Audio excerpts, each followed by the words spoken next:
sorry ass DJ.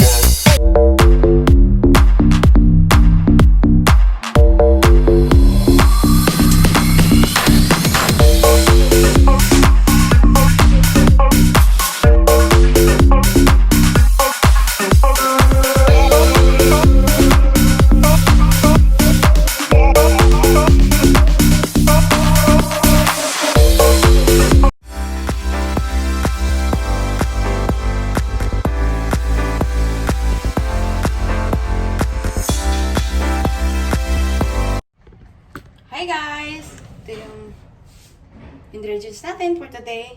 Mag-i-steam lang ako ng pork. Ito yung gamit ko, pork tenderloin.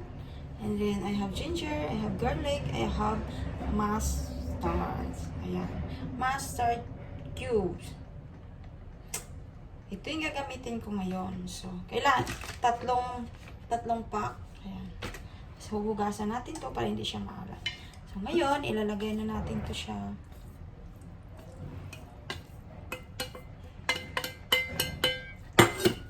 And then mix. Kaya ito dito ko nilalagay guys kasi itong pwede siya sa steam. Super maliit naman siya. So now guys, nilalagay na natin to. Dinamix, nilalagay natin tong garlic and ginger. Steam lang to siya guys. Parang gusto nyo madali ang luto at hindi kayo tagalan. Ganito lang technique sa mga pabilisang luto guys. So ngayon lalagay natin ito siya light sauce. Ay, may extra dark sauce, so 1 spoon. And next, cooking oil, 1 spoon. And then salt, 1/2 spoon. Mix well natin guys.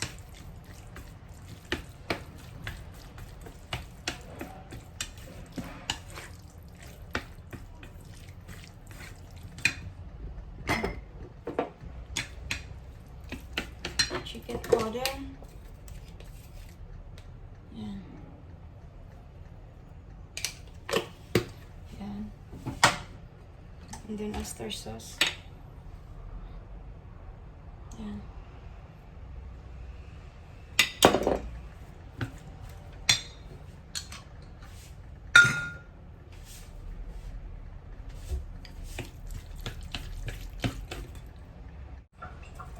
And then half sugar.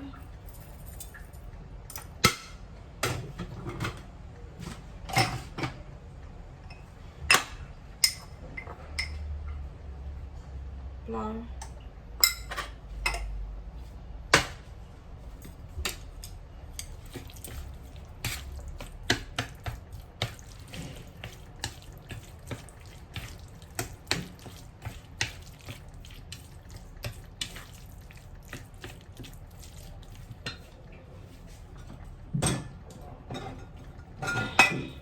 And then this one dark sauce.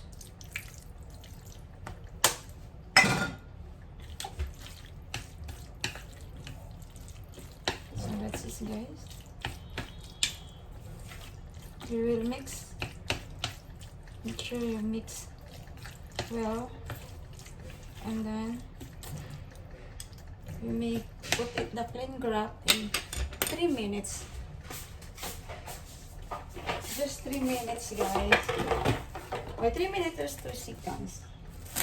Para medyo maano siya. Ano natin.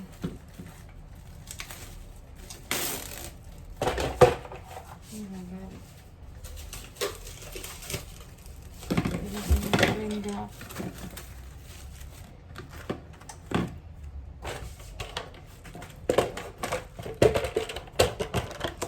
Minutes or 3 minutes. It's okay guys. And then half sugar.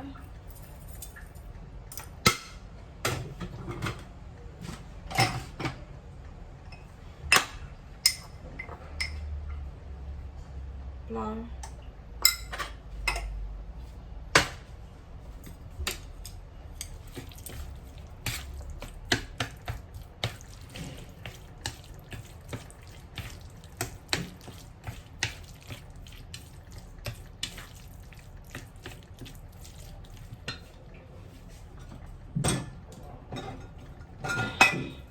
And then this one, dark sauce.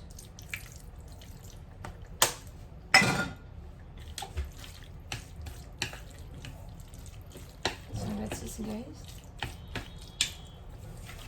You will mix. Make sure you mix well. And then you may put it the plain grab in 3 minutes. Just 3 minutes, guys. Or 3 minutes or 2 seconds. Para medyo maano siya. May ano natin.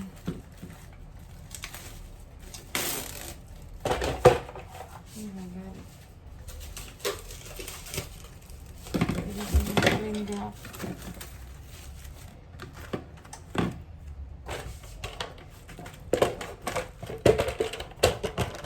2 minutes or 3 minutes. It's okay na, guys. So guys, after natin i-marinate siya, lalagyan na natin siya. I-steam na natin.